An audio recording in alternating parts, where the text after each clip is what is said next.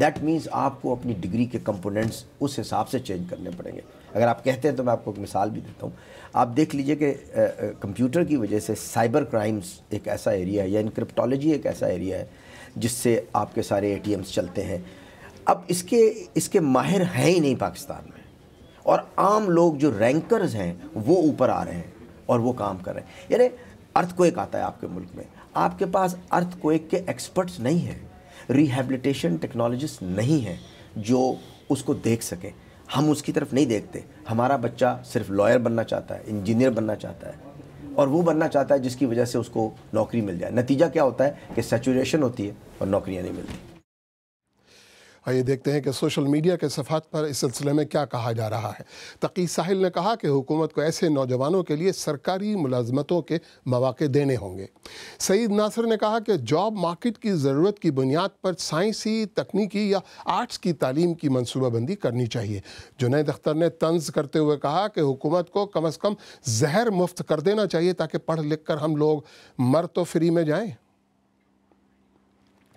BBC Urdu کے programme سیربین میں آگے چل کر دیکھیے گا سن 2015 تاریخ کا سب سے گرم سال بنا تو کیسے بنا.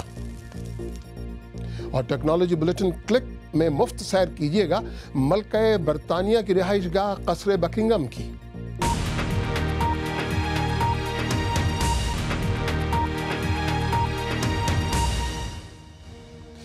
BBC اردو کے پروگرام سیربین میں ایک بار پھر خوش آمدید.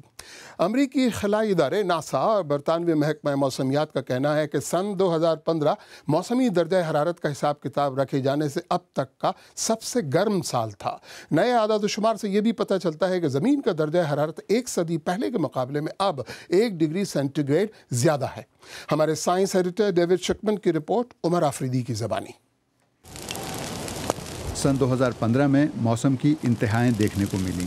اگر کیلیفورنیا اور انڈونیشیا میں غیر معمولی گرمی سے جنگلات میں آگ لگی تو طوفانی بارشوں سے جاپان, کیریبین اور برطانیہ میں شدید سیلاب آئے, اور افریقہ میں غیر معمولی خشک سالی نے لاکھوں لوگوں کو بھوک سے دوچار کر دیا.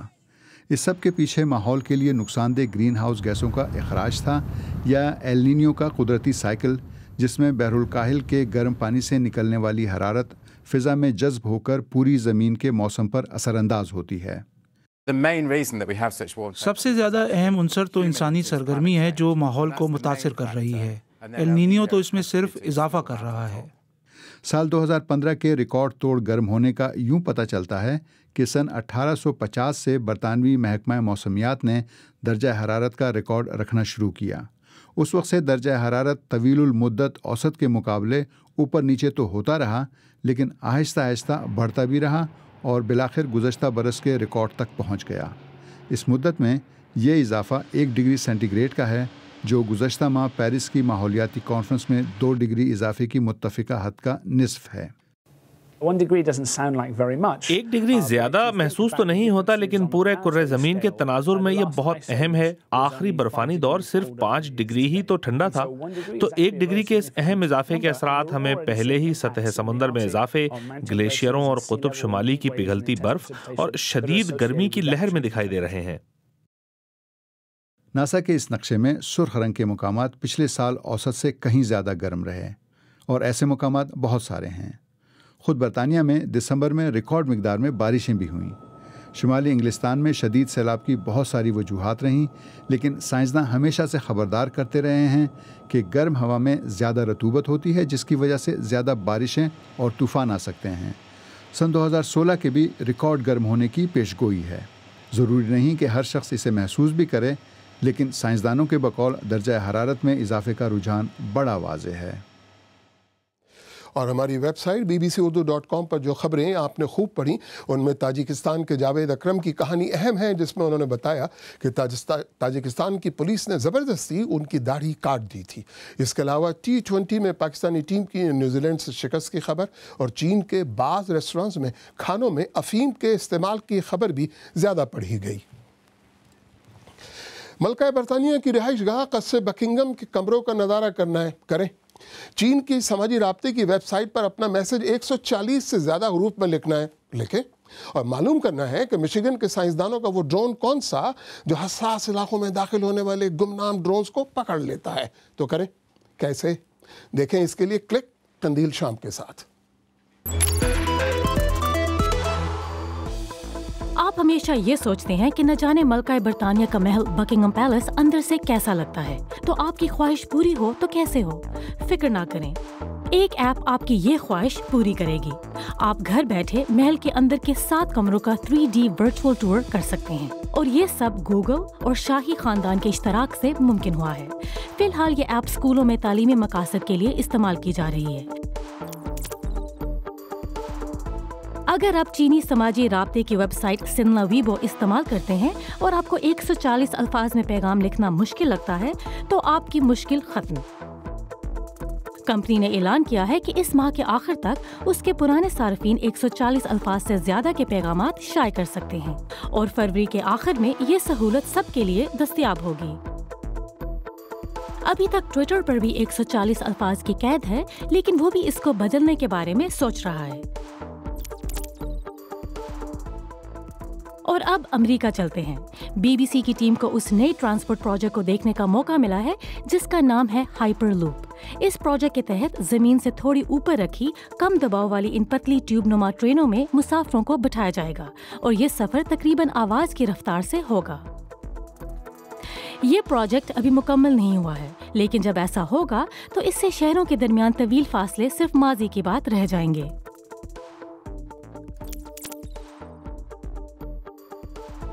اور امریکہ میں ہی مشیگن ٹیکنالوجی یونیورسٹی کے سائنسدانوں نے ایک ایسا ڈرون بنایا ہے جس کے بارے میں انہیں امید ہے کہ ایک دن یہ ڈرون محفوظ اور حساس مقامات میں داخل ہو جانے والے گمنام ڈرونز کو پکڑ سکتا ہے. گمنام ڈرونز کو پکڑنے کے لیے اس میں ایک جال لگایا گیا ہے. یہ ڈرون خود بھی چل سکتا ہے اور اس کو زمین پر کھڑے پائلٹس بھی چلا سکتے ہیں.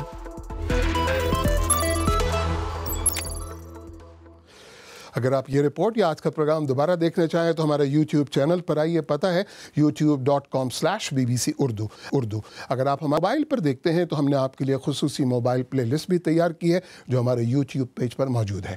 آخر میں آپ کو یہ یاد دلاتے چلیں کہ یورپ میں پناہ گزینوں کا بحران آج سیربین کا بڑا موضوع تھا. فرانس کے وزیر اعظم نے خبردار کیا ہے کہ تارکین وطن کے بحران نے یورپی یونین کو سنگین خطرے میں ڈال دیا ہے. اگر آپ چاہیں تو مجھ سے اور ہماری ٹیم کے دیگر ساتھیوں سے ٹویٹر پہ بھی رابطہ کر سکتے ہیں. میرا ٹویٹر ہینڈل ہے @شفیع_نقی_جامعی. اس کے ساتھ ہی سیربین اختتام کو پہنچا. پروگرام میں پیش ہونے والے موضوعات پر اگر آپ اپنے خیالات کا اظہار کرنا چاہیں تو فیس بک ٹویٹر حاضر ہے. تو مجھے پوری ٹیم سمیت اجازت دیجیے. خدا حافظ.